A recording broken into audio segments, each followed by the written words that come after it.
Come on down to South Park and meet some friends of mine. Welcome back to the Analog Sticks podcast, and this week we'll be covering a journey through a small town in Colorado in South Park, the Stick of Truth. Let's go!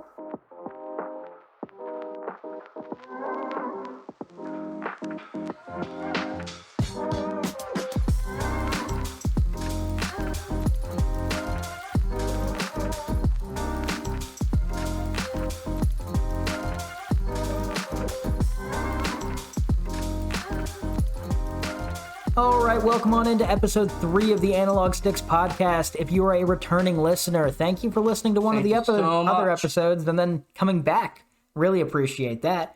Additionally, if you're a new listener, also thank you for coming in. Go check out the old episodes. Funny how that works. My name is Rusty, though. I am here joined, as always, by my co-host, Cody. How are you doing? I'm doing pretty good. We need an entertaining intro this time around, right? Yeah, last time we were kind of sad, and it just crushed spirits. I'm pretty good at crushing spirits, but... Oh, yeah. This week, I've just been messing around with tech stuff. I'm getting ready for school. I did break my 3D printer. That was very sad. But we've already got replacement parts on the way, so it'll be all good pretty soon. Help fund Cody's 3D printer repair. Check out our Patreon. I made that last week, and I'd appreciate it, because money good. But yeah, if you don't want to, that's fine as well. I'd rather you just listen to the episode. If you listen to us, you owe me by paying for my hobbies. Yeah, I mean, it'd be pretty cool. Get Cody a real microphone. That'd be also cool, so then our audio can sound better. But yeah, I'm here as well. I've been doing all right. I was out of work with a side strain. I got to lie down flat on my back for like 3 days and just work on videos and stuff because I couldn't actually work or go outside or anything. But you know what? It's kind of nice to get a break. And we're here now talking about a video game, having a great time. Looking forward to it. Oh, it's going to be great, guys. I hope you're ready. Speaking of the game we're talking about this week, it is 2014's South Park: The Stick of Truth. Woo! Now, Cody, how familiar were you with South Park: The Stick of Truth before a week or two ago? Very familiar. I'd beaten the game before, but it was back in 2020, right at the start of the pandemic. Fun times. I'm sure we all remember that. I, as well, had beaten this game. However, I beat it right after it released when I was staying in Florida with my uncle. Shout out Uncle Mike. I was staying at his house, and when he was working, I was just playing that game. I think I beat it in like 3 days. I was like 14 or 15 or something like that. It was a great time, but I actually played it again earlier this year, and this was my second time playing it in a few months. It holds up. I love this game. I gotta say, before we really get into it, I'm praying that this doesn't just become an episode of us quoting jokes. Oh, yeah. I mean, if you are familiar with South Park, you know what this game's all about. It's very well written, witty, not necessarily like toilet humor, but it's got a lot of just cheap jokes that will make you laugh, regardless of how mature you think you are. There's some toilet humor. There's parts definitely where you literally go to the bathroom on a toilet. There is literal toilet humor where you can mash A to poop and then use your poop in battle to apply negative status effects, because this is an RPG. Quick thinking with this episode, what's our policy on bad words and swearing? I would say if you are under the age of being able to responsibly use swear words, probably don't listen to this one. Mm-hmm. But if you like South Park and you've watched the show, I think this is going to be fine for you. So I guess it's probably a little maybe something in between PG-13 and MA. This is an episode for the big kids, all right? Yeah, so all you little 12-year-olds in there think you're cool. You are, but not quite old enough to listen to this. I don't want your parents getting mad at me, but yeah, like I was saying, though, the dialogue in this game, it's South Park dialogue. Every cutscene, and it's all voice acted too, because the creators of the show, who voiced 90% of the cast, were heavily involved in the writing and creation of this game. So it's all voice acted, and it applies that same sense of humor you would get watching an episode of South Park, and I just love that. But before we go any further, I know you've got another great burner, right? Oh yeah, I do have a burn prepared. Just real quick though, we're not going to talk in depth about the writing and analyzing the parody in South Park. I feel like I'm not qualified for that. No, there's certain things we're just not qualified enough for. We're here to talk about the gameplay, the game itself, We'll talk a bit about how funny the writing is. Yeah, we're going to go through the story and we'll point out things that made us laugh, but we're not going to analyze what every little line means because that sounds boring. And we're especially not going to talk about the politics involved. And there, maybe a little bit. Who knows? We'll see how wild we're feeling. I do have my burn prepared. Are you ready for this? Oh, yeah. Alrighty, here we go. Our favorite cast of 9-year-olds are locked in an ages-long battle, and a new heroic force has just emerged from out of town. You leave your new humble abode and end up being recruited to the Kingdom of Koopa Keep, or KKK for short. But just like the day after Christmas, the elves are rowdy and ready to fuck some shit up. They're out to steal the legendary Stick of Truth, and then like Nick Fury, you're off to assemble the Avengers. After dealing drugs behind a coffee shop, sneaking through security in the nice part of town, and leading a jailbreak, we're off to stop the local stoner musician and reclaim the Stick. After dealing with some phallic otherworldly technology, we're off to caucus some more warriors like some opinionated Iowans. After proving your nonconformity and pulling a Now You See Me, we must pick a side to fight on. But wait, is this an M. Night Shyamalan flick? Because after battling through a siege at the school, Clyde emerges as the most evil in all the land. You then go recruit some more fair maiden warriors to your cause, but first you must uncover the infamous two-faced bitch. After beating a boyfriend, playing fetus deletus, and fighting off Chester Molester, we're off to Canada, strictly for translations. After settling some international affairs, our whole army is off to reclaim their national treasure. After scaling an evil fortress, trudging through the annals of Mr. Slave, and defeating many a Nazi zombie, we now must do our best King Henry VIII and defeat Princess Kenny to restore peace to all the land. That's the best one you've had so far. Yeah, and honestly, I'm shocked I got that in one take. It was kind of long. I gotta say, I'm gonna say it on the hot mic right now. We're doing great so far. I'm proud of us. This has been good. But yeah, that's basically the story. There's a lot more to it. It's like I was saying, it's multiple episodes of South Park put together. I just did a quick gloss over an explanation. Yeah. It's very well written and quite literally had me laughing out loud. More so just exhaling loudly out of my nose at multiple points. But it's very well written. Like I did say in the burn, you start out and you're like the new kid in town. Yeah. You've just moved to South Park, actually next door to Butters. But before you get into that, there's this big intro cutscene. Would you like to touch on that at all? It's been a minute already. It's like the 80s style animation with a red background. It's very serious, isn't it? Kind of, but at the same time, if you've watched South Park or even played the game, you know that it's like the least serious thing ever. But if this is your first South Park experience, you're like, oh, this is a pretty cool game, huh? That 80s style, like almost Thundercats-esque animation. Mm-hmm. And Cartman's explaining how the humans of Koopa Keep have been fighting off the evil and wicked drow elves, and a new heroic force has just emerged, and he must get to him before the evil drow elves corrupt his mind. But really, he's just saying, we got to get this new kid on our team. And it's pretty funny, because he's talking down on Kyle's team the whole time, and it's just a really elaborate and funny way of saying, yeah, the new kid just moved to town, and I gotta get to him. What's really elaborate is the kid's own lore for this game. It is yeah. hilarious to talk about how seriously they take it. I'm trying not to jump around, but right here, the biggest rule of Stick of Truth is whoever controls the stick controls the universe. Mm-hmm. And in one of the missions, you're trying to get the stick back from Jimmy, who is the bard. We're gonna get to his mission in a little bit. And they're trying to get the stick back. They've fought through his whole house and like a big old siege of elves. And then they get to his room. Jimmy, you can't hold the door. That's cheating. He's like, nuh-uh, I have the stick. Yeah. I make my own rules. He's just holding the door up so you can't get it. It's and then hilarious. even Cartman's like, damn it, he's right. Damn it, he's right. We can't get in. We gotta find another way through. You come out of your... Well, you actually start out in your house. Your parents are talking about how, oh, you think he remembers? We're so glad we got away to this small mountain town, all that stuff. Then they send you out to go make some friends. And you leave your house after getting some change. And you meet Paladin Butters, or Butters the Merciful. Yeah. He's fighting a drow elf, and if you punch the elf, Butters is like, thank you for saving me. He had a healing potion. And then he takes you back to Koopa Keep, where you meet Cartman in the backyard of his house. It's cool. I gotta say, for Butters, so the game, it has turn-based combat where you have a partner with you in all the combat. Butters is one of the companions that you can have, and he's the best one. Oh, I agree. I keep using him throughout the entire game. Yeah, I mean, I tried to switch through them all to hear their dialogue. We'll get into that in a little bit, because I really want to touch on the companion characters. Butters is my favorite, but they're all good, but Butters is by far my favorite.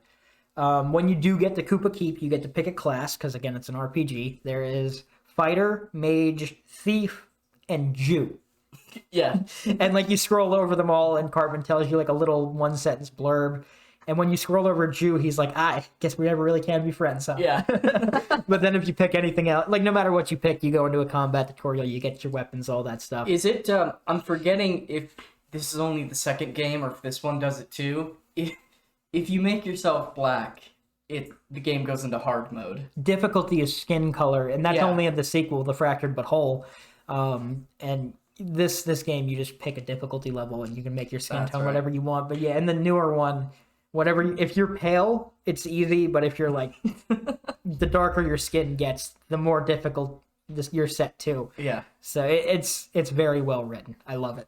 But it says a lot about society. Yeah, more so about the writers of South Park and the fact that they're willing to point out what's wrong with society there. Yeah. But once you do finish the combat tutorial, the elves attack and steal the Stick of Truth, and there's a big plot point here. Because when the elves attack, they're like, Clyde, go in the tent and guard the stick. New Kid, help us fight them all off. You single-handedly fight all the elves. Cartman watches, turn-based combat. But Clyde failed to protect the stick, so Cartman banishes him from space and time.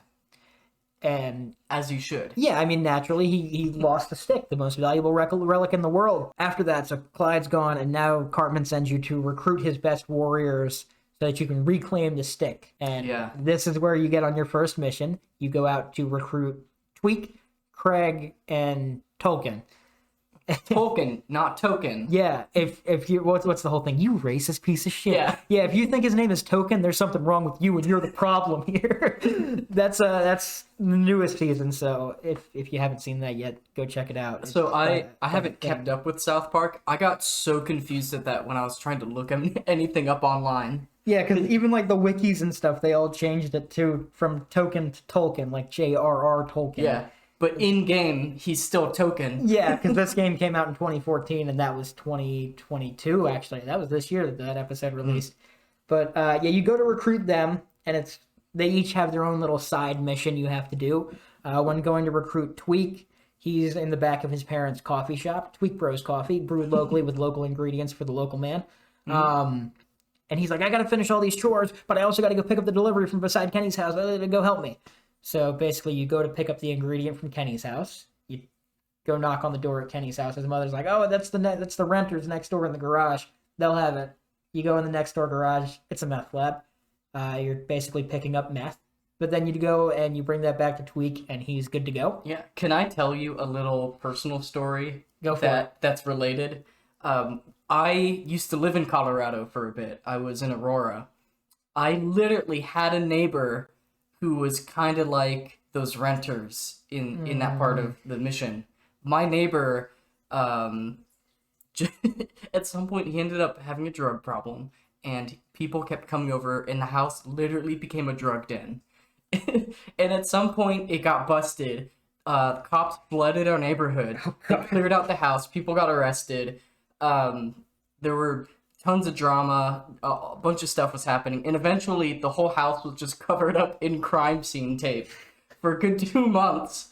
And I mean, that's what Aurora, I thought every time I walked out. Oh god! And I mean, Aurora is a pretty big suburb, but I'd imagine that's the kind of story everybody in the area knows. And they're like, "Did you guys hear about the drug den that got busted?" Yeah, and I had to live right next to it. Well, actually, Aurora is such a big suburb that stuff like that happens, and that news doesn't get past the neighborhood. That's not something you hear every day. Can't say I've had any experiences of such. It's when I went through that part of the game, I was like, yes. This is just like my neighbors. But then, anyways, you do get Tweak to go and meet up at Koopa Keep, and you go to Craig's house. Craig's in detention. You can't help him. You gotta wait a little bit. But then you go to recruit Tolkien, and the security guard at his house will pepper spray you. And then Jimbo messages you on Facebook, which is like the I don't even know how to explain it, but it's something in the menu where characters are basically telling you like little tips and just funny Yeah. blurbs. He messages you and says, "Hey, we got tactical equipment at Jimbo's Guns. Come on down and buy a gas mask." So you go buy the gas mask. The guy tries to pepper spray you at Tolkien's house, and he's like, "What the hell? It's not working!" And then you have to fight the security guard naturally, Yeah. because if pepper spray doesn't work, then he has to actually fight you. But as soon as you knock on Tolkien's door, he's good to go, and that's all set. You go back to Koopa Keep, and they're like, "But we need Craig." So naturally, you mount an attack on the school to go free him. Yeah, Craig is stuck in detention. Yeah, but you get to the school, you walk right in the front door, and you're instantly greeted by an exchange between himself and Mr. Mackey. Do you have any recollection of this? From what I remember, it's basically Mr. Mackey putting him in detention, and he's like, well, I'm gonna escape soon, so whatever. He's dressed in his full fantasy outfit, too. Oh, yeah. Which is great. He's the rogue or thief or whatever it is. And you basically have to fight through the whole Ginger Hall Monitor Force. And this is actually where you face the first boss of the game, the 6th grader, who's given so many detention passes that he's like legendary. And then you kill him and free Craig. And the writing between Mackie and Craig is honestly some of my favorite in the game. It's so good. God damn it, Craig, you're not getting out of here, okay? Yeah. Craig's like, I'll be out of here in 10 minutes. And sure enough, he is. But then once you do get Craig, now you have to go reclaim the stick from the bar, which is Jimmy. You go into the inn of the Giggling Donkey, which is just Jimmy's house. Yeah, and it's so funny, this section. You absolutely wreck his house. His It's parents aren't destroyed. there. Yeah, and there's one part where maybe you get to this, but you have to go into his parents' bedroom. Yeah. And you wreck literally every piece of it. Like, the bed is just gone. The shelves are knocked down. It's Everything so good. is broken. So when you go in the house, you first go in and you walk up to the bar and you're asking for a pint of fairy ale or whatever it is. And Cartman's like leading the way because he's got the whole... It's yourself, Cartman, Butters, and Kenny are there. So the guys you just want to recruit aren't even with you for some reason. We'll get to that. But then you go into the basement because that's where the bar is. The bartender sends you down there. And he's hiding in the dark. You go meet him, and he basically sends his goons on you, and then he's playing music in the background. He's not an enemy. He's just kind of like a stage hazard or whatever. Yeah. And he's playing songs to try to put you to sleep. You have to, like, mash or do prompts to stay awake. Oh, did you write down what the song was? I wish I did. It's like, there was a fair maiden from Stoneberry Hollow. He didn't talk much, but boy did she swallow. Yeah. And then it's something to the maiden from Stoneberry Hollow who's also your mom. Yeah. It's just a big your mom joke, but in like fantasy bardic tune, and he's stuttering through the whole thing because it's Jimmy from South Park. It's very well written. His music is phenomenal. Jimmy, to me, had the funniest lines out of anyone in the show, because the way he could turn stuff into mom jokes. And then even when he's on your side, he has more songs like that that you can use. We'll get to that later, but it's very well written. They put a lot of thought into his lines and his songs, and I love that. It's amazing how when you really look at the storyline and the writing, you can see how good it is and how much thought was put into it. But when you're just experiencing it, it's so in your face that it doesn't feel as thought out, you know? You kind of have to really look at it and see how much thought went into it. Yeah, I mean, I've played this game twice in a few months now, and every time I look back at it, I'm picking out a few more things. I'm like, that was really good. I just didn't appreciate it in the moment. But once you do defeat Jimmy, he flees upstairs, and then he sends more guys on you. He flees upstairs. Oh, and this is big. He kidnaps Cartman and Kenny. Yeah.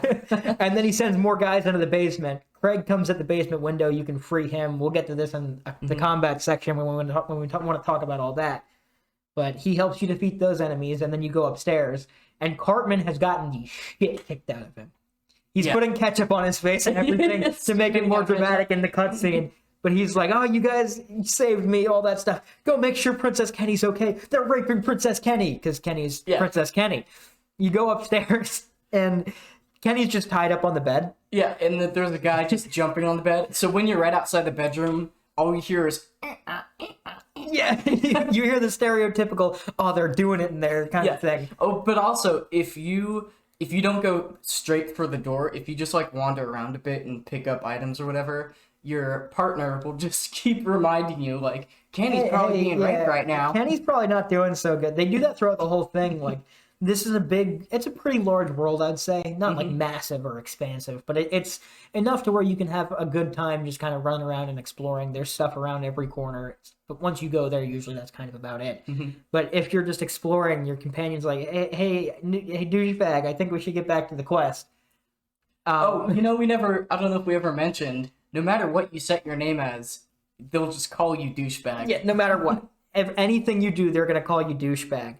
But after you fight through the living room to get upstairs, I forgot to touch on this, you break the front door open, you blow it up, then Tolkien and Tweak come in, and then you get in to go rescue Princess Kenny.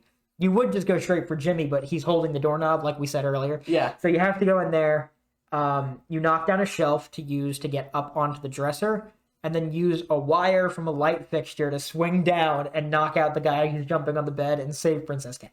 And in the process, that's when you break the entire bedroom. Yeah, like there's a hole in the ceiling now from where you pulled yourself down. The bed itself broke. The nightstand next to it's broken. All the shelves are down. The room is in shambles. I think it's the parents' fault for putting a bowling ball on the shelf, though. Honestly, yeah. What do you expect? It's not even like it was on a stand or anything. It was just there.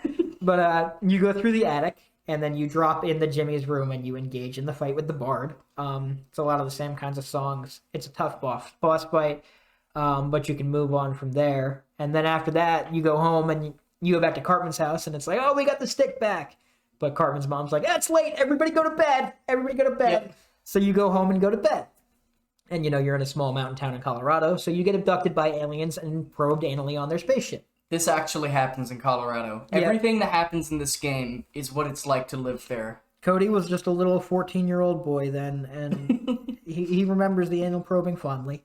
I'll never forget it. Yep, it's one of the best parts about living in Colorado if you're built like that. But you're on the spaceship. I could take it. Yeah, just you take the big black probe that they put on the thing. So the probe, it's essentially just a dildo, and they're ramming your butt. All the characters, you see them, they're kind of like still sleeping. Randy's still awake when they first strap you on. He's like, oh, is this your first time? He's like, yeah. It's one of the downsides of living in a small mountain town in Colorado. Like, yeah, it's quiet, there's no traffic, but you gotta deal with getting anally probed. That's just the price you pay if you're living in a place like this. Yeah. It's so good, but essentially, you clench your sphincter so hard you break their probes and defeat some aliens. And then you're trying to help free Randy, and you're going around through their spaceship adventuring, fighting the space police captain. Yeah. And then you do free Randy, and you get to fight the captains of the ship. This is a big plot point, because once you beat the boss fight there, the ship comes crashing down onto the moon. Yeah. And for this section, in the ship, we should talk a little bit about the censorship that can happen. Oh, yes. So, in America, there's no censorship here. The writers are from America. They were clearing everything with the American people. In Europe, and I think maybe this is Australia as well, they censored this whole thing and they put like a statue crying with the EU flag behind it and said, sorry, Europe, you can't see this because your politicians won't let you, but this is what's happening. And then they go in depth and explain exactly what's happening. It's pretty funny, but essentially the ship crashes down, and after that, it like explodes and everything's everywhere. You wake up in your bed just fine, like nothing happened, even though you were just in a spaceship crash. Yeah. The spaceship part, for me, when I first played through, when you break the probe with your butt, that's when I started realizing, like, oh, this is the thing that your parents were talking to you about. Your character has special butt powers. Yes, and they introduce a magic element, which is more we'll touch on in the combat, but your magic abilities are just farts. Yeah. Like powerful, earth-bending farts. You have better farts than anyone else in the game. They're all amazed at your ability to do magic. It's that same kind of just writing we're saying. It's gonna make you laugh, and when you look back, you're like, wow, that really is ridiculous. Yeah. They're able to find just the dumbest, lowest denominator humor, and they know how to push it just right. Oh, I think it's one of the things that makes South Park a great show, and in turn, this a great, well-written game. But you wake up the next morning in your bed, and everything's fine, even though there's, like, alien spaceship shrapnel and green goo everywhere. Cartman comes running in, he's like, oh my god, it's terrible, it's so bad, it's everywhere! they stole the stick of truth overnight. Yeah. Like, he's blaming the elves for stealing the stick of truth and freaking out. He's like, we gotta get more warriors and take the stick back from those assholes. So he sends you to recruit the goth kids. And this is a fun part here, because the goth kids are like, ew, we're not gonna conform to you. Yeah. And then they're like, if you dress like us and do all the things we do, we'll consider it. So they're like, fuck the conformists, but if you conform to us, we'll accept you. Yeah. It's that same kind of writing where you look back and you're like, it's just really good. Yeah, just talking about, to me, that's like all about subcultures and how insular they get. And what's the term? Just like gatekeeping and communities and all that stuff. Yes, which is a huge problem in a lot of gaming, I think. Yeah, like in some speedrunning realms, it's kind of gross. And even like some sports fandoms and stuff. Like, oh, you're not a real fan. If you're like that, reconsider some life choices. But if you're not, we'll keep going here. You have to get coffee, you have to get cigarettes, and you have to dress like a goth person. Mm-hmm. You do all this, you come back to them, and they're like, okay, but you have to prove it. Take this sign and get a picture in front of the PTA with it. And it's just a sign that says, fuck the conformists. Yeah. You go in, you witness a PTA meeting. Oh, by the way, that crash site, the government's covering it up. Big bad government guy flies in on a helicopter, and they're saying it's just the construction of a new Taco Bell. Somebody asks, is it one of those KFC Taco Bell hybrids, or is it just a big Taco Bell? And they're like, hey, a guy's asking a lot of questions. He wants to know if we're going to have enchiladas. And the government guy's like, just take care of him quietly. And then he just gets silenced or shot in the head. Yeah. And then everybody just goes on with their day. No big deal. After that scene, you can see the guy dead on the ground with his wife, just like, his wife's like, Jim, you okay? Jim. Oh, you know what's great? In this game, this is what makes this game better than any other game I've ever played. Really? The right mouse click button, the second most primary button is the fart button. And as you walk around, you can fart on whatever you want. Yeah, I played this on the Switch version, and the right stick controls are fart. Yes. So, of course, naturally, after a scene like that where the guy dies, you can go right up to the wife and just fart on her. And she's kind of like, ew. Yeah. And then just keeps doing what she was doing, goes on with her day. I don't know why. You don't have to fart on everything, but when I'm playing the game, I just need to fart on everything. Oh, if an NPC says, like, one of the background characters says something rude, I punch him and fart on him. Yeah. It's just like, you don't say that to me, even though you're programmed to do it. So you go into the PTA meeting, and they're all rabble, Taco Bell's bad. Like, oh, I don't want this Taco Bell in my town, this construction, bad. It's an alien spaceship, and they're just obsessed about how the Taco Bell is going to ruin the town. I love how even Randy was on the spaceship, and before the government says it's a Taco Bell, I feel like he perfectly knows what's going on. But once they say that, he just gets stuck on the Taco Bell idea. Yeah, he's for the rest like, of the game. We need Churritos or whatever. Yeah. But then he's like, this isn't the way to go about expressing yourself. We've got to get to the bottom of this. He sends you into the Taco Bell site, the crash site. Yeah. And basically you sit in on a government meeting in the ducts. You use the sneaky squeaker he teaches you, another form of magic. And you basically witness them talking about how they're going to nuke the whole town. But they think it's to make the Taco Bell bigger. So you bring back the recording you get. There's a well-written bit in there. We don't need to touch on everything that's well-written. We actually want to get through the story so we can talk on the actual game part.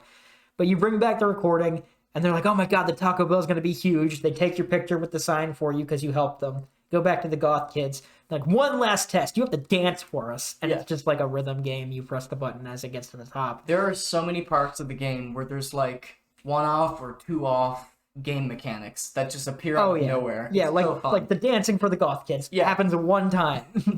Actually plays really well, though. I don't know if you agree. But then the goth kids are on your side. After that, you go back to Cartman to tell them that, no, this is where you make the decision. Yes. The elves have come into contact with you now. And they make it to where they're like, hey, come bring the goth kids to us. Pick a side. And you can pick either the Kingdom of Koopa Keep or the Elven Forest, and you can do your own thing there. It doesn't really matter, because after the next mission, it all converges anyways. Yeah. Personally, I chose the elves. You chose the humans, correct? Yes, I sided with Cartman and the humans, because there's one mission where they're battling each other. We purposely picked opposite sides to see what kind of differences there might be. And I was first, so I picked the better side. Hell yeah. Oh, of course. Everybody wants to pick the elves. I bet you, like, it's probably a 90-10 split. Why would you pick ever the elves? Why would you ever side with Cartman? And his base isn't as cool. The Elven Forest is so much cooler. So much cooler. But So we have not discussed this before. We're gonna discover the differences together with you right now. yeah, and this is the only part. It's just the attack on the school is basically what happens Yeah. next. But I went with the elves, and this is where you get like the whole speech from Kyle. Oh, the new kid's on our side. You go in the school and you're battling through with humans. You fight the ginger hall monitor kid. Did you do that as well? In the basement?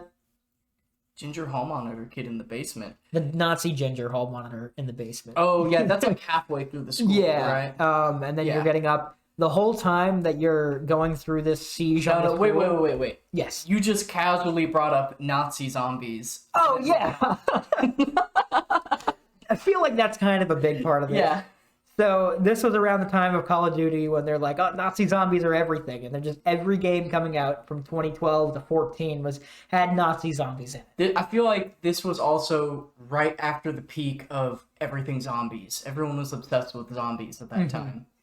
Yeah. So the alien spaceship green goo I mentioned earlier, I did mention that. I was gonna loop back around, but I forgot.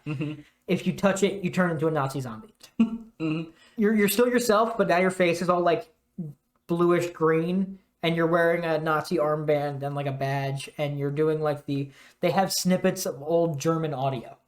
Yes, like actual Hitler speeches. Like they have snippets of Hitler speeches, and that's the only way you can speak once you've been corrupted by the green goo.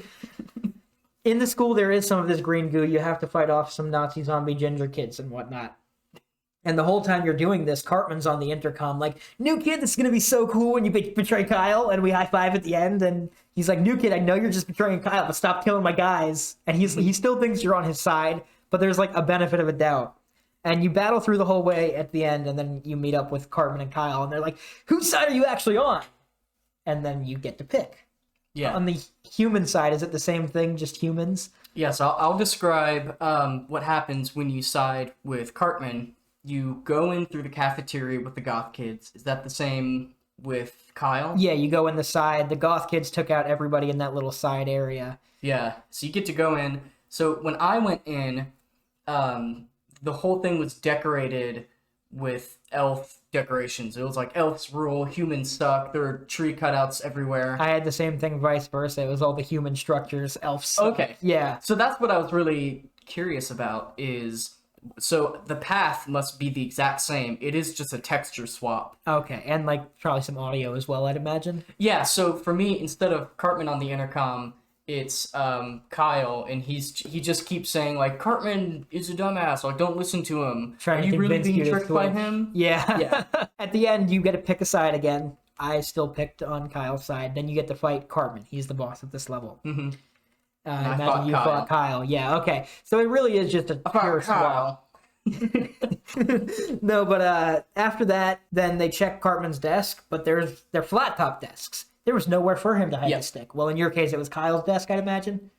Yes, yes. So yeah, you're checking Kyle's desk or Cartman's desk. It's not there. And it says on the underside of the desk, check my locker, Clyde. You go into his locker and his MacBook's there, and it says like, I have the stick, I rule the world, and he builds a big fortress. You go to his big fortress, it's your bedtime. His dad builds the fortress. Yeah. It's a massive structure. It's like bigger than any building in South Park. Yes. Yes. And he's just like, I have the stick, I control the universe, you guys stink. And then, Clyde, you're banished from space and time. He's like, nuh-uh, I have the stick, I make the rules. I'm like, damn, he's right. But you end up having to go home for the night because it is past Clyde's bedtime. Clyde's the one who's like, and now I called all your parents and told them it was past your bedtime. Yeah, but Clyde's dad comes out and yells at him too. Yeah. And then you go back to your house and you go to bed, and there's another nighttime section here. We meet the underpants gnomes. This part, it's funny, but there's a part of me that just didn't really like it either. It is weird. It didn't faze me. So the underpants gnomes, there's an episode of South Park early in the show, I think it's season 3 or 4, where the underpants gnomes are stealing everybody's underpants. First, I can't even remember the reason, but they're like, I just gotta feed into the bureaucracy or whatever. And then there's no reason. They just have to. Yeah, you wake up and they see you and they're like, oh shit, he's awake! And then they try to fight you, That's but a pretty good impression. they're gnomes, so you just stomp them. Like it took. I have my warrior class. I had the ability to just jump up and slam down on the whole field. One hit, everybody's dead. I went for wizard. Mage. And I focused on fire attacks. And yeah, I was able to one shot all of them because in this point they're all super tiny, so they don't have that much health. But then they get pissed off because it's not fair, and they shrink you down naturally. Yeah. So now you're their size. You get to fight through them again, and it was actually kind of a tough fight. I was playing on easy just to burn through, and it still gave me some troubles. I had to burn through some potions. But yeah, you do that, and then they run off and flee. They have their warlock, and then there's just a few gnomes. You go through the vents in your walls, fight off some mice and all that. Yeah. And then you get into your parents' room, and they're all like, I hope he likes it here. Hey, you want to have sex? Yeah. And then they just start doing that. You're on the dresser, and they're just in the background, uncensored, going at it. Yeah. I mean, there's some detail in there. You get to see it all. And that's not even the best part, though, because you fight the gnomes again on the dresser, kill all of them except for the warlock, and then the warlock flees onto your parents' bed while they're still going at it. Yeah.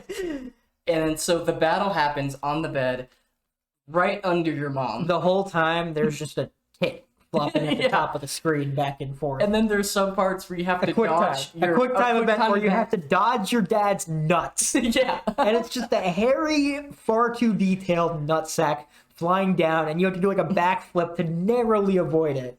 It's one of those things where you just don't think about it too much. You know, looking back, the physics don't work out if you do think about it. Yeah, going up, you could just duck, but it's whatever. But looking back on that, I will say I have a grin on my face because it's funny. But in the moment, you're like, this is just weird. Yeah. Okay, so for me, I was at my parents' when I was playing this part. So that's why I was like, I need to get through this just as quick as possible. So yeah, but then you do defeat the warlock, and he's trying to tell you something, but then your mom's tit smushes him, and your dad's nutsack smushes you, and you wake up in your bed safely the next morning with the ability to use the gnome dust at your disposal, so you can shrink down and get into small crevices and stuff like that. Amazingly, your character doesn't seem phased at all. Yeah, he just wakes up the next morning and is ready to go on with his day. Mm-hmm. This is where you go to recruit the girls. There's one girl at City Hall who's being bullied. Yeah, you need to recruit the girls now because Clyde is getting people to join his side. He got all the vamp kids. If That's you've right. seen South Park enough, you know about that. In the emos. Yeah, and Craig's on his side now. He's a traitor too. It's so sad. Craig was my favorite until then. He's like, you guys should really try out being a traitor. It's pretty cool. And you recruit the girls, but they're like, we can't help you until you find out who the two-faced bitch is. And they basically have you eliminate people. And then they're like, oh, well, go to the abortion clinic and find the records. There's a whole thing in here where you have to fight Nazi zombie fetuses. Also, I think there might have been some censoring in this too. I'm not 100% sure. A lot of censoring in that part. Randy comes in. You have to give him an abortion. It's all the doctor tries to give you an abortion, but your magical sphincter clinches off the vacuum and breaks it. It's I would hate to really get into any commentary about like, oh, you can't say anything anymore. It's so PC, because I do think there's a time and place for talking about certain things. And I feel like this isn't quite it.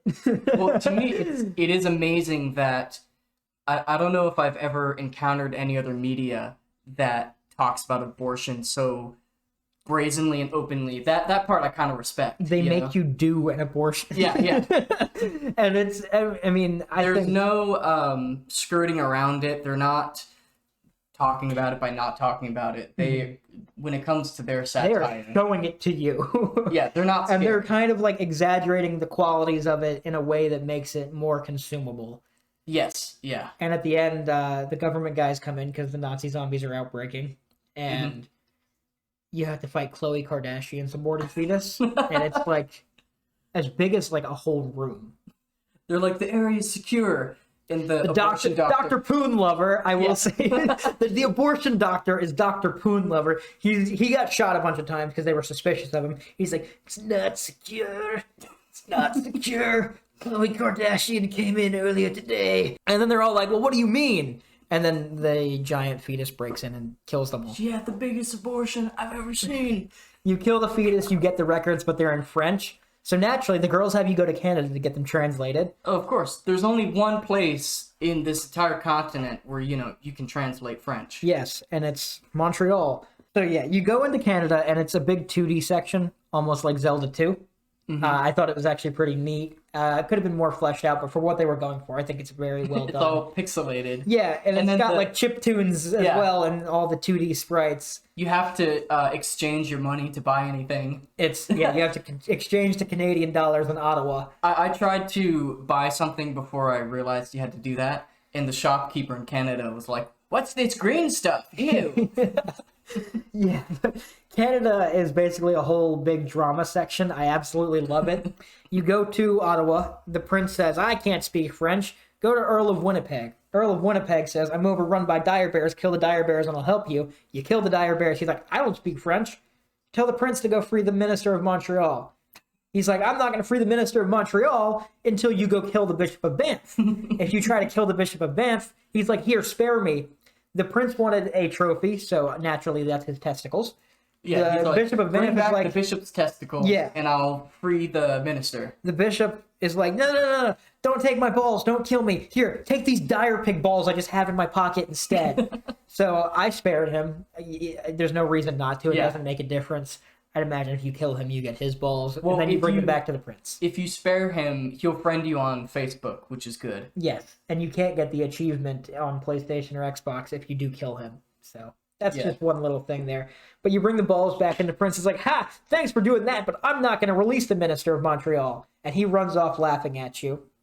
And then the princess is like, hey, come here. Go talk to the Duke of Vancouver. He can help you out. You talk to the Duke of Vancouver. He sends you to Terrence and Phillip, who teach you more, air quotes, magic. They take you to the Matrix. That was one of the best parts of the game for me. The whole game, there's this farting mechanic, and then suddenly he's like, you're gonna have to speak to the two monks on the island to the south appear, and then it's Terrence and Phillip. And if you've seen South Park, you know asses of fire, that whole thing. Yeah, as you're walking up to him, like you just know who it's gonna be. Yeah, and then they take you into the Matrix and teach you the fart called Nagasaki, which like breaks objects, certain objects. Mm-hmm. And then you go into the cave and free the minister who translates the documents, and he's overly Montreal French. Yeah. It's so good. He only speaks French. He's like, aha, we do this here. And then you get the documents translated, you go to the girls, and then they join your side. You go back to Cartman and Kyle in the Elven Forest because their base is cooler. And then you go to confront Clyde in his fortress. You go into Clyde's fortress. There's a bunch of different paths you can do working your way up. I really love that. A lot of interaction you can do in the overworld part outside of the combat. You're doing that, and then you work your way up. You have to fight Craig, who is the first boss in the fortress, and you defeat him. It was actually a pretty tough fight as well. You keep working your way up. You get to Clyde. Clyde has the stick. He's also got a big tub of the green goo, and he injects it into a coffin. If you're a South Park fan, this is going to be great because he resurrects Chef as a Nazi zombie. Mm-hmm. You then have to fight Chef, Nazi zombie Chef.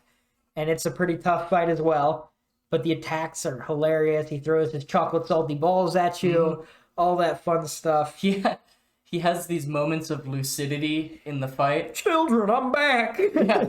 I'm sorry. I'm so sorry. This isn't right. And then if you beat him the first time. Yeah, Clyde shoots him with a squirt gun of green goo. Because he starts to wake up and he's like, oh my god, guys, I'm back. It's okay. He's like, no, dog, you're mine. Shoots him with a squirt gun of green goo. And then he gets really angry. Clyde lights him on fire and sends him at you. It's another quick time event. Yeah. And stuff. And then you beat him. And then Cartman just pushes Clyde off a cliff. Yes, he does. Yes. I forgot that I completely skipped over the Mr. Slave section right before you go into this fight. God. That part, it's always fun to play through, but I memory hole that part after I'm done with the game. Yeah, fair. But there's a section right before the chef fight. Sorry to bounce back like that. Where you have to go through the depths of Mr. Slave, and I mean that literally, you enter his anus to disarm a snook. He is one of the bombs that the government planted. Yes, to blow up the town. So, that's why they were at the abortion clinic. They were trying to find a suitor to put a thermonuclear device inside. Yeah. So then you go in there, you disarm the snook by aborting it, of course, naturally, using the same things you had earlier. It's one of those two-off things we talked about. You meet the Frog King, the Katana Fish, and the Sparrow Prince, from the Lemmy-Winks things. There's great music in this section. And then Mr. Slave, like, coughs you up. And then you grow, and then you go fight Clyde, who gets pushed off the cliff. And then the big bad government guy comes in, and he's telling you this overly long story. And even the characters are like, "Oh God, isn't there some way to skip this? We gotta skip this. Dude, you can press B and skip this." I didn't skip it because I needed to see all the content for the show. But it is hilarious how the entire time they're like, "Just skip this. Like you can skip this." dude, this really doesn't matter. Just skip it. Yeah. It kind of is a big part of the story, though, if you're really into it. Basically, they tell you that they want to take you and harness your ability to make friends, but everybody assumed it was for your ability to fart. So that's pretty well written there. But then the guy has the stick of truth in his hands, and they're like, "You really care more about this and those people there than you do about helping your country." And then Cartman's like, "Well, yeah, he cares more about the stick. Whoever controls the stick controls the universe." He's like, "Wait, so I control the universe?" Yeah. Big bad government guy gets strips down naked and starts running around. He's like, "How do I control this thing?" And then he's like, "New kid, you can come join me and we can rule the universe together." So you know how to control it, right? Yeah. And then Kenny, they talk about how loyalty and friendship matters more than the stick and all that stuff. And then Kenny just walks up and takes the stick. And they're like, "Kenny, you're going to sell us out for total control?" And he's like, yeah, no question. And then you have to fight Princess Kenny, who's the real final boss. And you do so. And I got to say, what's really hilarious to me is that the entire time you're fighting the final boss of the game, the government guy is still buck naked in the background. You can see his wiener. It's all gross looking, and he's just there. You fight Princess Kenny. When you defeat Princess Kenny, she does a shot of Nazi goo and turns into a Nazi zombie Princess Kenny. Before she does it, they're like, "You're gonna die, don't do it." Yeah. And then you kill Kenny. You end up killing Princess Kenny. They're like, "You killed Kenny! You...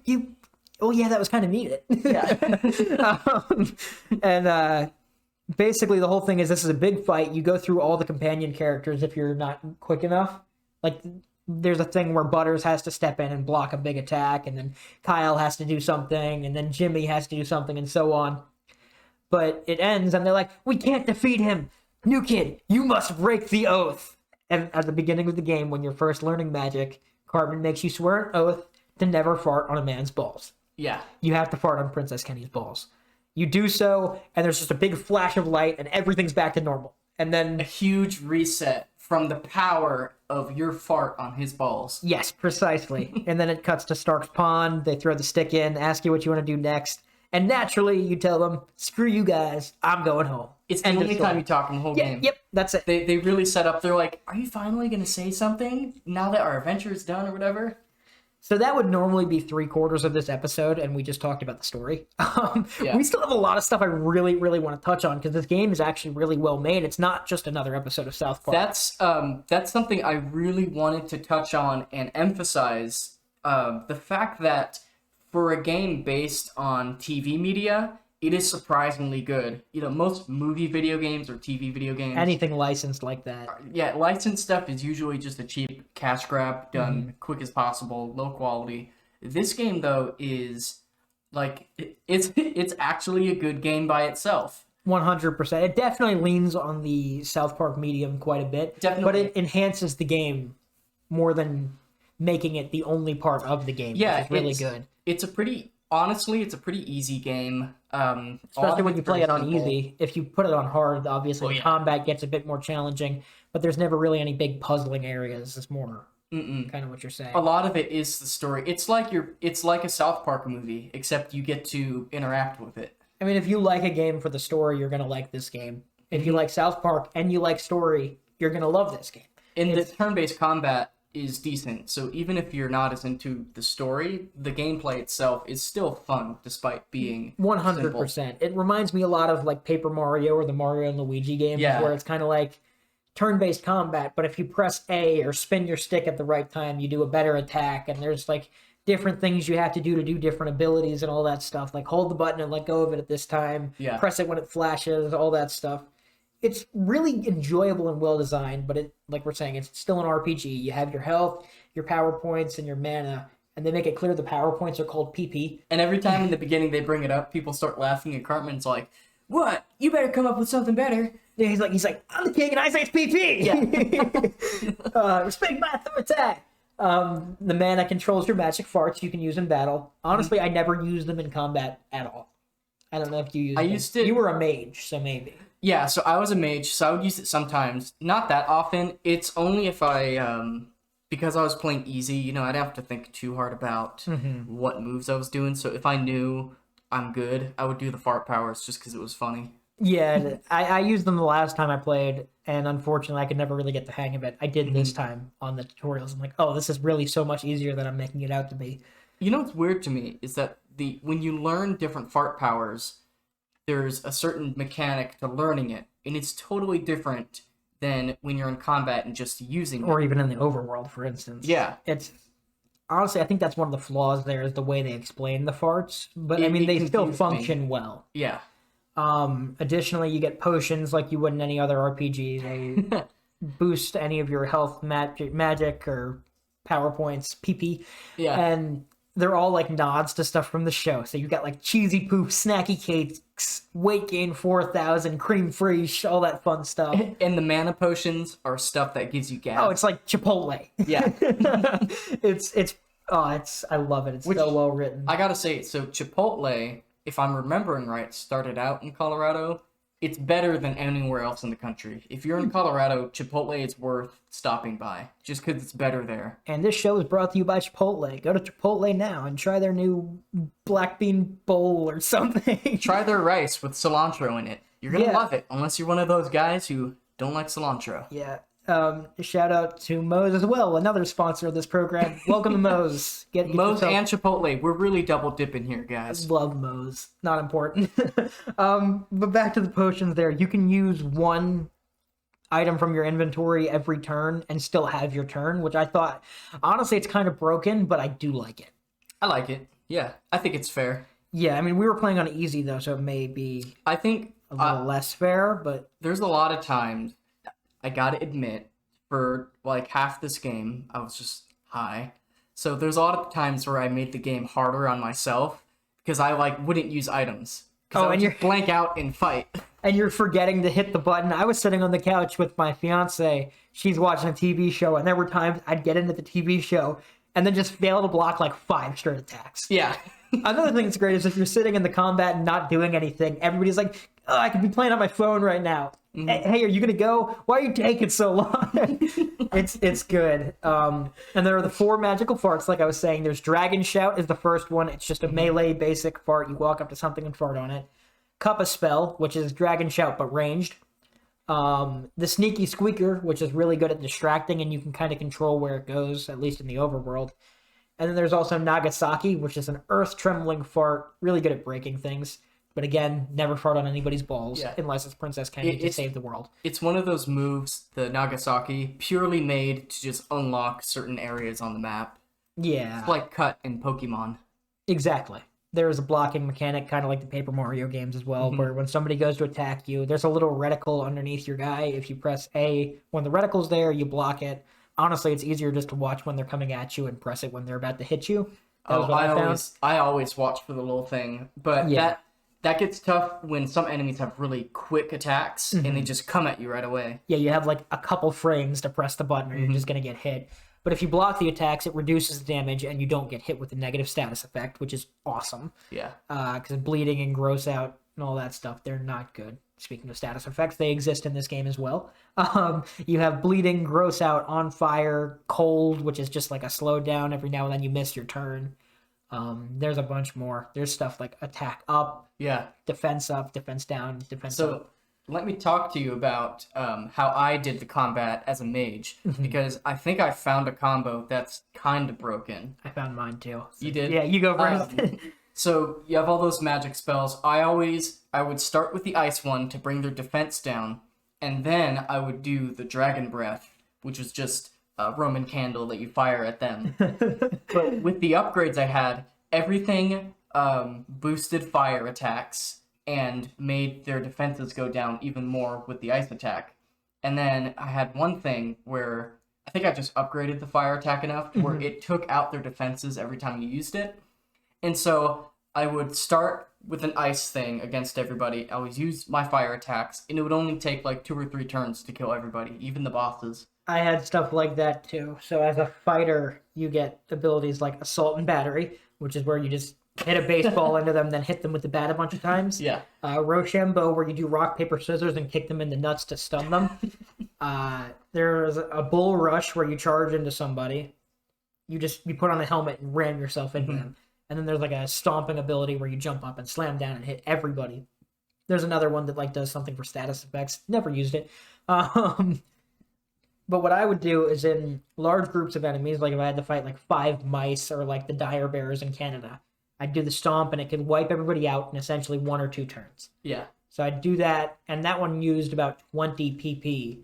So I'd have a to lot of take PP. So I'd have to use a potion or whatever. But there's so many potions, it felt like I was never going to run out. Oh, that's what really broke it for me. As a mage, I had a ton of power-ups that gave you PP.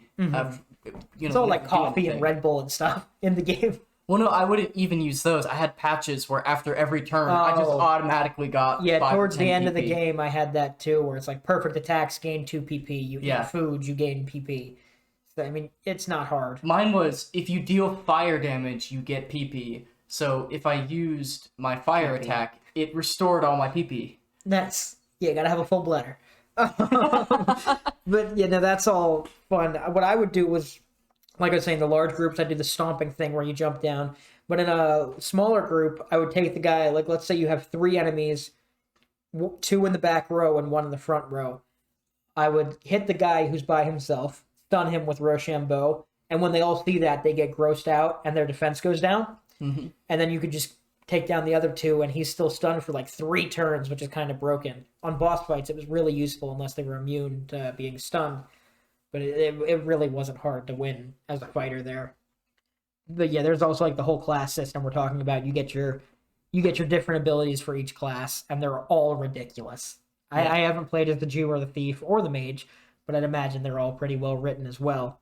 And then, like any other good RPG, you get your companion characters we touched on earlier. I'll go ahead and list them off. There's Paladin Butters, who has the Healing Touch ability, and he's really good at dealing direct damage, especially against armor. There's Princess Kenny, who has the Charm ability, which is another kind of funny little nod there. Really good with ranged attacks, and when Princess Kenny dies, he comes back 2 turns later. Full health, full PP. Yeah, so instead of knocking out like all the other ones, Kenny just dies every time. Yeah, then you cannot revive Princess Kenny. And it's always a horrible custom death, too. Which is amazing. Part of me, I would or the pick rats Kenny take out. him off sometimes. Yeah, I would take out Kenny sometimes just to have him die because I wanted to see what it would look like. You also have the Bard Jimmy after you merge the factions. He has the Bardic Access ability in the overworld. That's where he does that great song. Well, no, the Bardic Access, he just goes through handicap entrances. Oh, that's right. Yeah. And you need that when you're disabling the bomb inside of Mr. Slade. Yes. For some reason, it has a handicap button. Also, when you're playing as the elves, you need it to get into the school. You need to use the Bardic Access to get in the handicap entrance. I'd imagine with the humans, you just go in the other door. I think with the humans, I had to heal people with Butters. Yeah, that makes sense. There's a lot of people in the overworld who just Butters has to heal. You also have Stan the Great of the Drow Elves. He's really good at area damage. When you do his regular attack, it takes out everybody in that row. And he has his Marked for Death ability. He also spreads water on the ground by having his dog pee. And then there's Kyle of the Drow Elves and Cartman, who you never really need. I would take out Kyle because his special ability is Rally, where it boosts all your stats. He's good for status effects for sure. Yeah. And Cartman has his magic abilities that apply negative status effects to the enemies, which is really good. I never used Cartman. I used him once. The writing's all good. But yeah, there's an armor system. You get your weapons, you get your different gear. You can make your character look as ridiculous as you want. As a warrior, there's a Valkyrie armor set you can get from the girls that's like super good. But it's like your stereotypical Valkyrie armor. It's like a loincloth and like a tiny bra. And one of the best sets in the game is a fairy princess outfit. Oh yeah, it's like overpowered, but it's hilarious. There's the druid outfit, which is just like a teddy bear costume. Yeah. So the next little thing we'll talk about is the weapon system and all the upgrades you can do. I gotta say, I almost never interact with a game's upgrade system. I don't know, it's always so involved, I just don't have the time, or I don't want to. Or like it's a tree and you're trying to figure out the best route to go through the tree.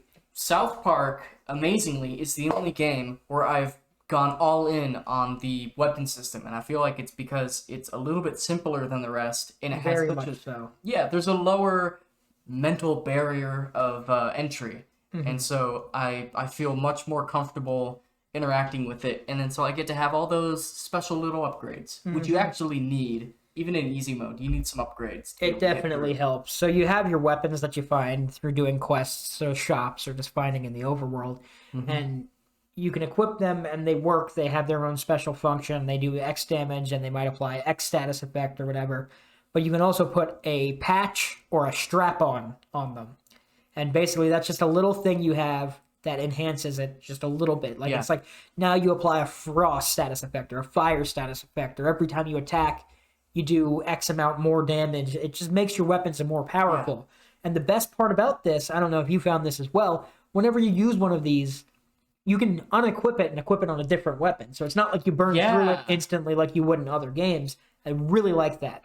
I really like that, and it let you play around with it too. So I could have an entire set and then decide, you know what, I want to do something else, and I can swap out everything and have a totally different play style. And you can still use the same patches and strap-ons throughout the whole thing with your armor and your weapons if you want. If you find some good ones at level 3 you really like, you can use them on any gear you get and use the whole rest of the way. And it's really neat. I wish more games wouldn't lock you into the decisions you make with stuff like that, because I feel like it's more fun to be able to do whatever, and it's a video game. Like, I don't. And you get to talk to your friends like, oh, I had this broken one that did this. And they're like, really? I didn't come into that one. I only used these ones. Yeah.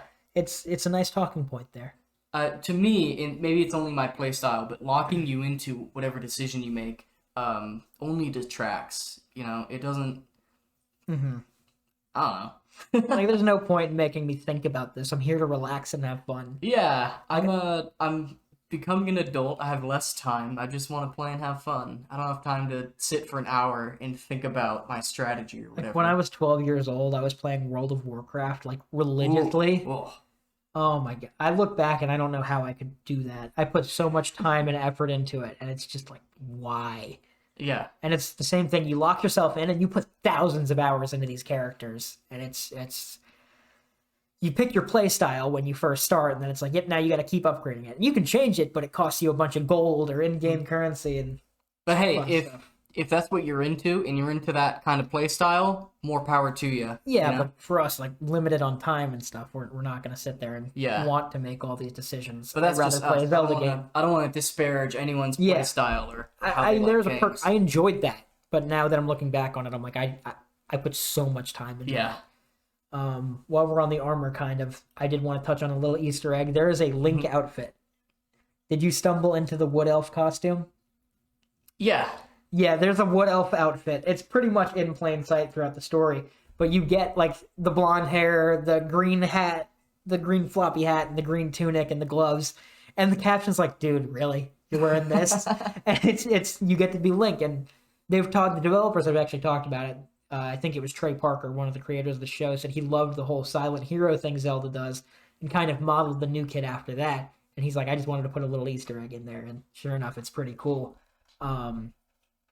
Additionally, though, you have your abilities and your kind of, not necessarily trees, but your perks and your abilities and your upgrades as you go throughout, which are kind of like another RPG element there, where as you level up, every level you get another. You basically get to upgrade your special abilities for your class, which is where Cody's Roman candles got to do extra fire damage or whatever. Yeah. And my bull rush then adds defense down to everybody who witnesses it and all that fun stuff. And then there's also the perks, which are controlled by how many friends you have. There are 120 friends in the game. If you get 101, you can get all the perks. And it's stuff like gain PP when you eat food. And now you deal extra damage when you're critically injured, or when you're critically injured, you take less damage. Yeah. All kinds of stuff like that. Status effects are more effective, all that. I think it's pretty well designed. It's not overly obtrusive, but it is good it's a nice little perk. One more thing I kind of want to touch on real quick. So also there's a big loot system here. Do you want to touch on that at all? I like the loot system. I would totally clean out every area I was in, and I was still having fun. So what I would do is every day you get your new ability. I walk through every area of town and just use the new ability wherever. And there's always something for you to be looting, whether it's an enemy or just like a backpack or a chest or a drawer or something like that. And there's always something to find around every corner. Usually it's just junk, but it's usually well-themed junk. So even the junk is funny because there's so many items that just reference different South Park episodes. I mean, there's like a Terrence and Phillip doll. There's you go into Miss Carbon's room. I don't know if you did that in Carbon's house. She's got bongs and lube and all this other stuff on the dresser. And if you loot her drawers, you get like Black Thunder and like the zebra and the jackrabbit or something. And it's just dildos. Yeah, or there's a few houses, so you want to go through every house and open up and try to get loot from it. I know where you're going. But there's some houses where you open up and it's just people going at it, or like a dude jerking off. There's one where a guy has mounted a horse, but not in the way you would think. And like they freak out and slam the door on you and lock it, and that's like the only time you can ever go open that door. And usually you can still get in their garage for something, but it's just a little bit of environmental storytelling, something like that. I wouldn't quite go as far as to call that environmental storytelling. I go as far as to say that's a moment to wake you up. I still thought it usually got a kick out of me. I'm usually like, whoa, okay, that's happening. There's a dude just beating his meat on the couch there. There are so many moments where it's just like, oh, okay. Sorry, I was just going to loot some stuff, but if you're having fun with your horse, you do your thing. Yeah. Another thing is when you're looting, you're going to stumble into some of the collectibles. In this game, it's really just the friends, so you get perks for talking to NPCs. Some of them are just as simple as talk to them and they'll befriend you. Some of them are like, hey, buy something from this merchant, or hey, go do this one thing, and they'll add you. There's the friends. There's also the Chin Pokemon, which directly translates to penis monsters in Japanese. That's another South Park episode in the 90s when they were making fun of the Pokemon quote-unquote fad that still hasn't ended. And there's 30 of them hidden throughout the whole world.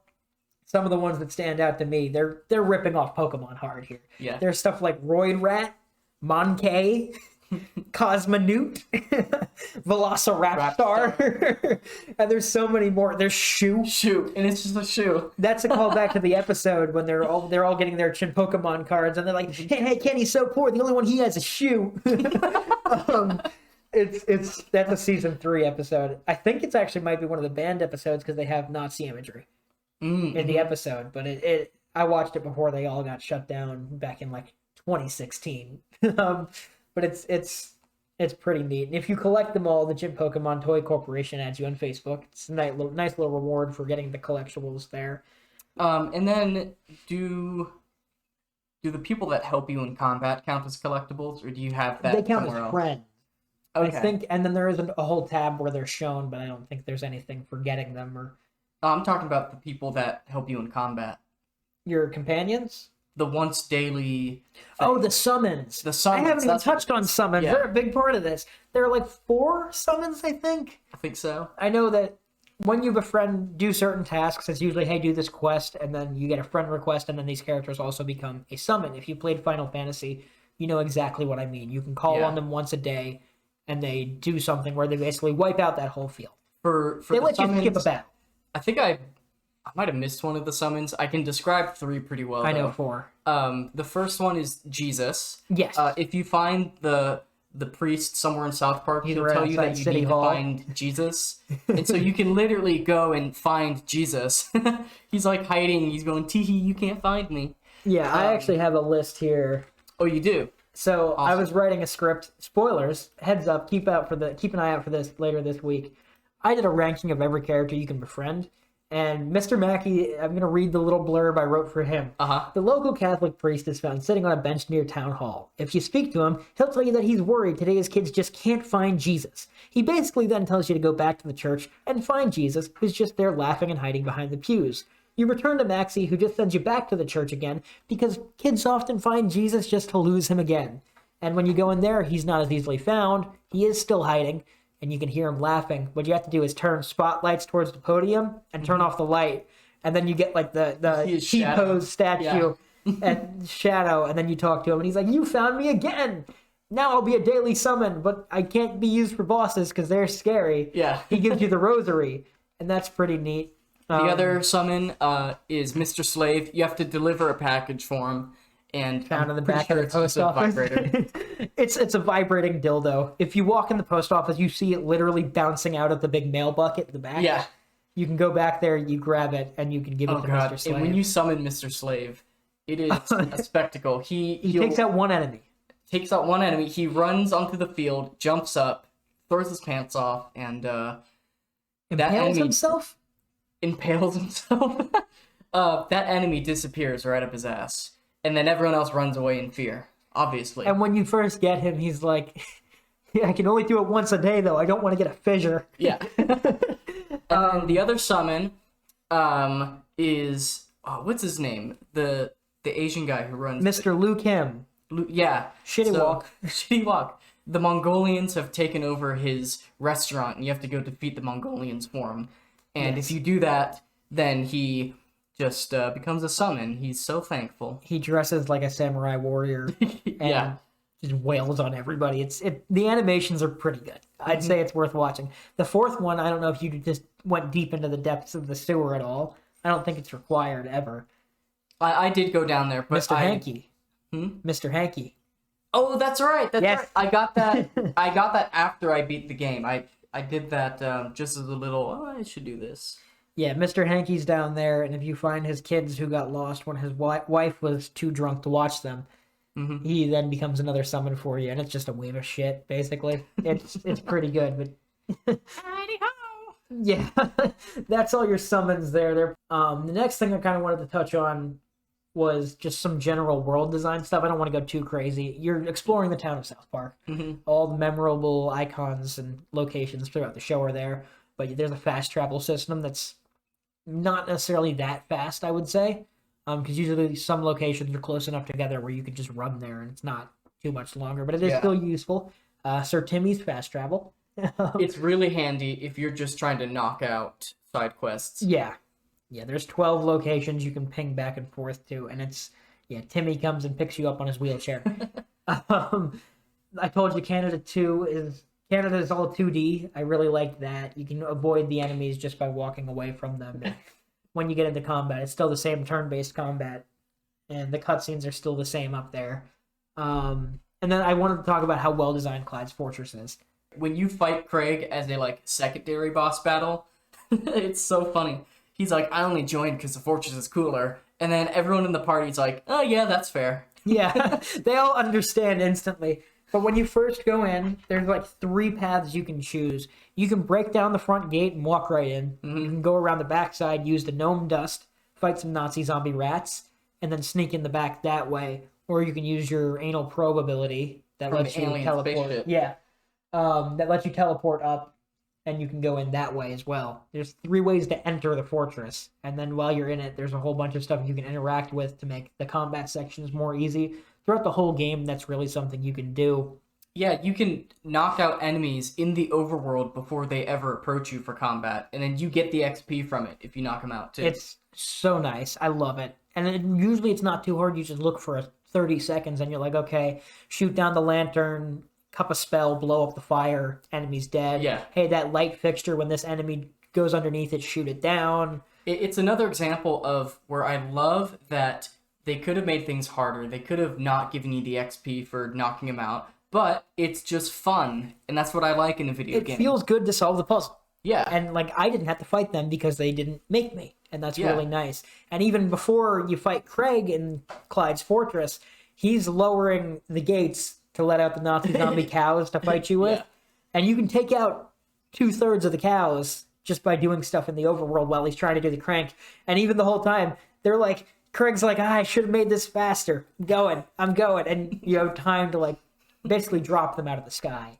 I only could get one of those cows because it took me half the time it gave you to even realize what was going on. Oh, you're just like, what do I do? What do I do? I was like, why am I waiting for And then you so see the long? fire, and you're like, oh, I can do stuff here. Yeah.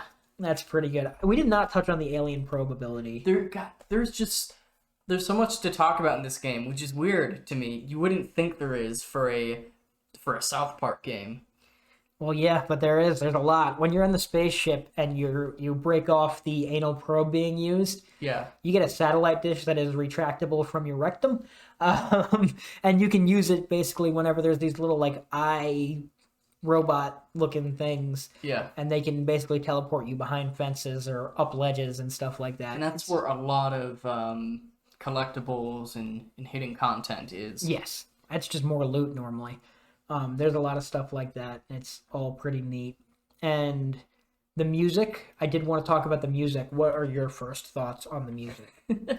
So It's amazing how, if you're not paying attention, it fits really well. It's genuinely, some of it's pretty epic. There's parts where the overworld music generally fits that kind it's of good. theme. There's so many one-off songs or bits of music for different levels or fights that are also good. And a lot of it pays homage to the show, as do many other things. Mm-hmm. Like when you're in Mr. Slave, if you ever watched the episode with Lemmy Winks trudging through Mr. Slave, much like you do there, there's like a Celtic folk song like Lemmy Winks, you must go through the intestines and end up at the top, or something like. I don't know the lyrics. I just made something up, but it's like a little limerick there, and they basically play that, but for you when you're going through Mr. Slave, and I really enjoyed that. Do you remember the Game of Thrones South Park episode? Yes. Where they do the song and what was it? Just Wiener. That was after this game, right? Yes, I believe so. I think So- that same year, but the game was in development well before that episode. Yeah, and so the overworld music gives me the same vibe as that, where there's lyrics, but it's like balls, balls.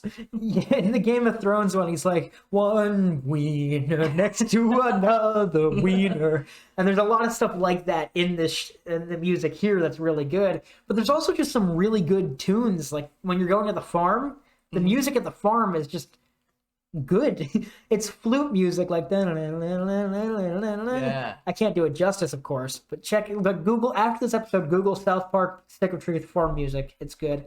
I felt the music in battle for the most part was kind of dull for an RPG battle theme. So I actually would turn off the music during battles and just put on my own. Yeah, it was usually just kind of a lot of the same. Like even Pokemon, you get like the battle theme that people say can get annoying if you're in a battle long enough. I like that kind of stuff. I like having an epic battle theme, not just the same overworld music or whatever. Yeah. There are some exceptions, some boss fights. When you fight the Sparrow Prince in Mr. Slave, you get the Lemmy Winks song. And it's Yeah. I enjoyed that. The Princess Kenny boss music is like an anime theme song. So you're fighting Nazi zombie Princess Kenny, and it's just anime music, and it's awesome. And that old guy in the background is like encouraging him the whole time. Yeah, he's too. like, use your rainbow attack, Princess Kenny. Oh, yeah, he kept announcing every attack. Yes, exactly. Just like an anime. Bite them with your zombie mouth. That's all pretty good. Also, I mean, it's a semi-open world RPG. So there's a lot of side quests as well. Most of them are just, hey, go do this one thing and I'll add you on Facebook. But like the Tower of Peace quest for Mr. Kim stands out for me. You're basically battling through a tower, fighting all the Mongolian kids, and at the end you get a mini-boss, the Mongolian Horde. That's a really cool one. But a lot of them are just kind of that, do this one thing for me and I'll add you, or take out X amount of these, or do this number of times. And it's just stuff that you're naturally going to do over the course of the story. But there's a lot of stuff to do. And there's a lot of side quests. Well, there's a lot of main story quests that feel like side quests, because a part of the story in the game is that you'll need to do one thing, and then it just turns into this whole cascade of like, oh, you're gonna have to do this to do this. But before you can do this, go do this. But Yeah. before you can do that, you have to do that. Yeah. Before you can do that, you have to do another thing. Which is, for most games, that would annoy me, but in South Park, it's just funny. It flows and feels natural. It's never like they're making you backtrack. It's always, hey, there's another thing you have to go do here. And now we get to talk about one of the best Facebook friends that you can make in the game. Probably the best side quest, I would say. Mm-hmm. Would you like to introduce The man, the myth, the legend, former Al vice Gore. president? Former Vice President Al Gore is in the game, and he is trying to recruit you to find Man Bear Pig. And so Naturally. there's tons of different steps. There's like several quests strung together with Al Gore. It's almost like its own little secondary story. You start out by putting all these sensors to detect man, bear, Well, pig. first he's hiding behind the movie theater with like the nose mustache glasses, and he's like, "It's me, Al Gore." There's even an NPC in front of that area before you meet him who's like, "There's a weird guy. It's sitting in the bush." Yeah, just like on the side of the street. Nobody you can actually talk to. They just point it out. Vice President Al Gore keeps trying to talk to me. And for those of you who don't know, South Park uses man, bear, pig as an allegory for global warming. And up until a few years ago, they were they had the wrong stance on global warming. I think that's safe to say. I think it's a two-parter. They did have the wrong stance. I think they've apologized. They have since come around and made a whole two-parter, a duology on man, bear, pig. That's really good. Well, they also, I think it was also satirizing how he talks about global warming, where it is a big important issue, but I think sometimes the messaging on it just isn't there, especially back around the early 2000s. When they first did the episode, it was like 2004, 2005, somewhere around there. Yeah. He was more prominent. Or was that 2000? That was at 4, right? He was vice president for Bill Clinton, right? And then he was running against George Bush. Yeah, was that first term or second term, though? I don't know. That doesn't matter, but not long story short, they're making fun of him. And you place the trackers, like we're saying. You go back to him, he's like, "Meet me at my storage locker." It's super serial. Super ethereal guys. And you go meet him at his storage locker, and he's like, "Do you not believe in man?" No. What does he have you do after that? I'm missing something. He just has you set down another sensor in the sewer, and then once you do enough stuff for him, he friends you on Facebook. And when he befriends you on Facebook, he will relentlessly spam you with posts that are just nothing. Stop. Like every 30 seconds, and you get a notification on the top right corner of your screen, Al Gore, new Facebook message. And you check, it's like, "I just went to the bathroom. Hey, are you there? Why aren't you responding to me? Are we not friends anymore? Hello?" Do you still believe in Man Bear Pig? Yeah. I think Man Bear Pig's super scary. Spread the message. Yeah, Man Bear Pig's real. Just went to the bathroom again. Yeah, just nonstop, every 30 seconds you get a message. And that's the entire, like, if you don't do anything about it, that just happens for the rest After of the like 5 minutes of that, when you're just running around, you get a quest just out of nowhere. It's unfriend Al Gore. And you have to go confront him, and if you confront him, he'll try to fight you. Because you are Man Bear Pig. Clearly. That's the only reason you wouldn't want to be his friend. Why would you want to unfriend him? He brings in like Secret Service men that shoot you. It's a hard fight. The fight opens up with him doing a presentation on global warming. And it's like super serial graph. And if you don't block the attack, you fall asleep. Yeah, you have to like mash to stay awake or something. Yeah. It's kind of annoying, but it's such a good fight. It's the hardest fight in the whole game. That's not the hardest fight. There's one more. Yeah. After you defeat him, he runs off crying or whatever, and then you get one more Facebook message, the last Facebook message from Al Gore. "Oh my God, Man Bear Pig's real. He's in the forest. Help." He's attacking in front of the church. Oh, in the church. Yeah. Yes. And if you go meet Al Gore here, it's him dressed as Man Bear Pig. Crudely. Yeah. I never want to have to go back in and make more work for myself, but I'm going to put a picture of Al Gore dressed as Man Bear Pig right here. Okay. If you're on the YouTube portion, enjoy. Mm-hmm. It's the hardest boss fight. It's completely unfair. It's designed to be a brutally hard fight. Well, you know what's funny? I had a hard time with the first section. Once he was Man Bear Pig, I had upgraded myself to be so broken that it was an easy fight. Yeah. The first time I played it last time around, not this past time, but the time before that, I made the mistake of friending him very early. Oh no! I could not unfriend him because you don't unfriend him until you beat him. Yeah.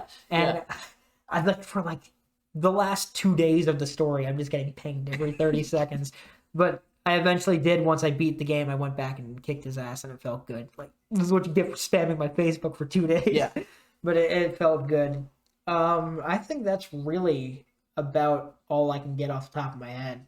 One more thing, they call you the Dovahkiin the whole time because of your farting abilities. They're basically making fun of Skyrim. They're calling you the Dovahkiin, the Dragonborn, all that stuff. Yeah. The dragon shouts the fart ability. That's just a neat little nod to Skyrim where they're making fun of it because that was the big game at the time. We talked about you can poop in the toilets. The character creation tool is actually pretty serviceable.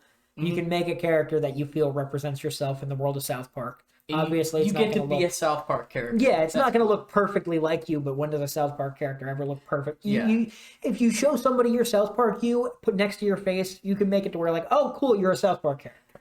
This time around, I didn't make myself. I tried to make an old man, and it kind of worked out.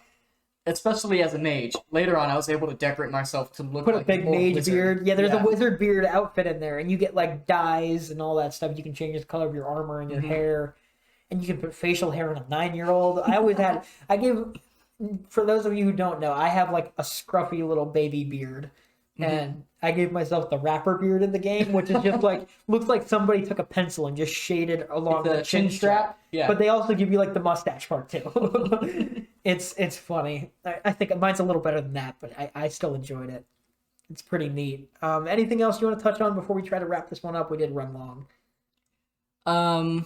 Not too much else. It was just a great game. It was a pleasure to... Oh, I do have one last thing to say. Go for it. For the audience, if you have not played this game and yet you've somehow listened through this whole thing, you have to go play the game. It is so funny. There's so many little jokes and bits of content that we couldn't even get to. There's entire like mechanics and places that we couldn't even bring up because we didn't have enough time. I felt we touched on the story pretty well, but there's still a lot we didn't get to. You can still get a lot out of this game even knowing everything we've told you. It's worth going back in. You can get it on any of the major platforms now. It's on PS3, PS4, Xbox One, Xbox XS, whatever you want to call it. It's on Switch. It's on PC. I played it on Switch. It runs pretty well. Crashed on me one time, but it wasn't like anything detrimental. But yeah, this is a game worth playing. It's a good time. If you're into this kind of humor. My only gripe is that I didn't think it was long enough. I thought it was the perfect length, honestly. Yeah. To me, I like shorter games anyways, but you can play and beat this game in a week, and it's very completionist friendly. If you want to play and complete the game 100%, you could probably do that in 2 weeks easily. That's even if you have other stuff to do.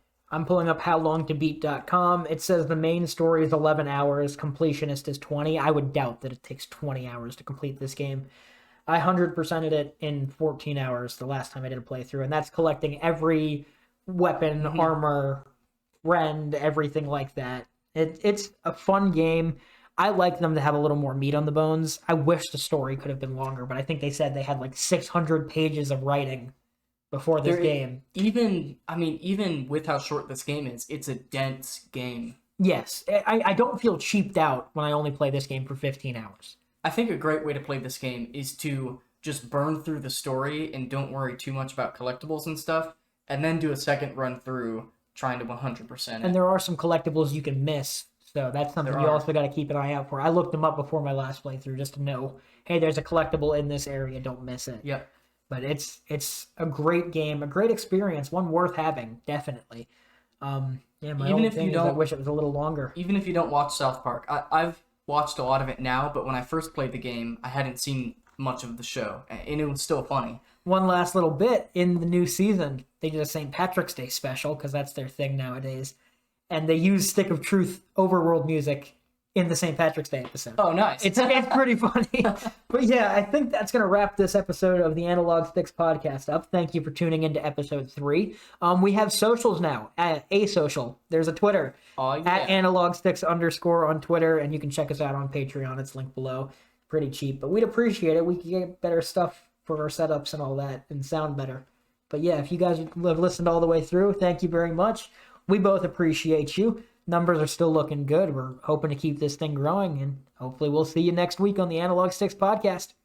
Yeah, if you're still listening to this, thank you so much. That's incredible. I mean, we can't thank you enough. If you are listening through, really, even if you want to, comment and just be like, hey, I'm listening. We would really appreciate it. Tell us what you want from us, and we'll give it to you. If it's $5, just ask me. I'll spot you. I won't. I'm cheap. Anyways, thank you guys for listening. We will see you next week. Bye-bye. Goodbye.